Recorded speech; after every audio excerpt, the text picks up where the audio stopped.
વિશ્વની 10મી અર્થવ્યવસ્થામાંથી 5મી અર્થવ્યવસ્થા બનાવી, 25 કરોડ લોકોને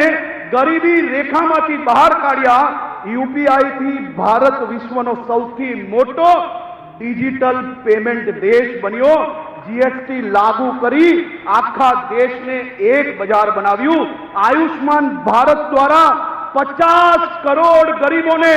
5 લાખ સુધીની મફત સારવાર અપાવી, જલ જીવન મિશન દ્વારા 15 કરોડ ઘરોમાં નલથી શુદ્ધ પાણી પહોંચાડ્યું, સર્જિકલ સ્ટ્રાઇક હોય, એર સ્ટ્રાઇક હોય, ઓપરેશન સિંદૂર હોય, એક એક એવા એક્શનો કે દુનિયા જોતી રહી ગઈ સાહેબ। 370ની કલમ નાબૂદ કરી અને કાશ્મીરને સાચા અર્થમાં ભારત સાથે જોડવાનું કામ કર્યું, 500 વર્ષની પ્રતીક્ષા પૂર્ણ કરી અયોધ્યામાં ભગવાન રામ લલ્લાનું મંદિર બનાવ્યું,